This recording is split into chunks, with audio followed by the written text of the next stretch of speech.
Now, Torontonians are no stranger to weather that goes up and down. We see everything in between. We've officially kicked off spring. Summer is in our sights, but we have trust issues. So has winter fully loosened its grip? That is the question. And for a look ahead at spring and what summer could also be bringing, we head over to Dave Phillips from Environment Canada for those answers. Dave, good morning. Good morning, Eden. Nice to be with you. Happy to have you with us. So that is the big question. I got to kick it off with that. Has winter officially loosened its grip? You know, Eden, it isn't. We think we've changed the seasons. We should change the weather. But I don't think nature's got the email on that. And so what we're seeing is, March. Think about March. My gosh, we had the snowiest March in 85 years in Toronto. I mean, 2.5 times the amount of snow. And the thing, Eden, I wouldn't put away the snow shovel quite yet.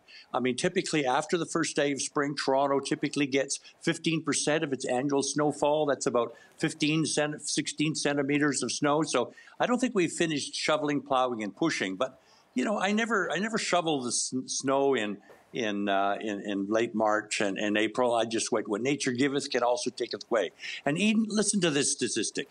You know, in 86 years at the Toronto Pearson, there's only been 2 Aprils without any snow. Now, it may have been a trace of snow, but that white stuff is not apple blossoms. It could very well be snow that's occurring in Toronto. So it's typically this year, Eden, it's frustrating because, you know, we want it to be over, even though we had a mild winter. We just, you know, it doesn't work out that way. And we want those kind of temperatures to rocket up. And all we've had are temperatures that maybe got up to 9 or 10 degrees at the most. You know, last year at this time, we had 20 and 19 and 18. So we've been kind of shortchanged. But this is the typical kind of battle that takes place between winter wanting to stay on and summer wanting to get a foothold. It's almost like a grudge match out there. Absolutely, and Torontonians are always caught somewhere in the middle, Dave. I have to ask, once we do get over this hump of tepid weather between winter and spring, when spring finally does come, are we expecting more rain in the forecast, warmer temperatures, something in between?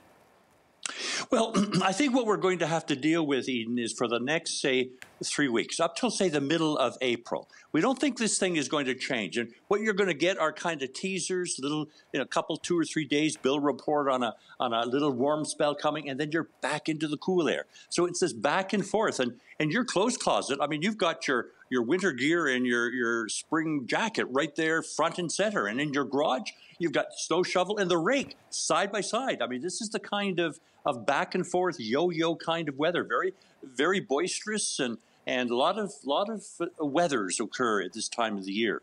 But I think when we come to the middle of April and beyond, we'll clearly see more of a warm up, more of those long warm days and shorter cool periods, and I think we'll be rewarded by. But April is not necessarily April showers bring May flowers, but April can be more rain certainly than snow, but always tough to get the precipitation right a month or 2 months ahead.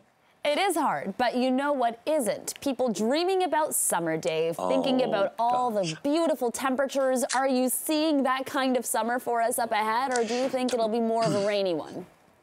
Well, Eden, I think it's, you know, I mean, that's still a long ways away, and we can change our mind, and the models can change, but right now, Eden, it is looking like we're going to have a warmer than normal summer. Now, I would hope that we could have one like last year. Every month was warmer than normal. We had days above 30 in May, June, July, August. And so everybody had some good weather for the vacation. Now, precipitation was about 3/4 of what we normally get. We had that derecho in May, which was a nasty, nasty windstorm and a lot of damage. But hey, you can't forecast that 2 or 3 months in advance. So my sense is we're going to have a summer like we've had it a lot in recent years, and that is warmer than normal. But you know, Eden, your listeners and your viewers will be complaining about the heat and humidity as they're complaining about the lack of warm weather. I mean, that's normal in the Toronto area. Absolutely. It is the Canadian way, and I wouldn't have it any other way, Dave. Thank you so much for joining us this morning. Dave Phillips from Environment Canada, giving us some good news.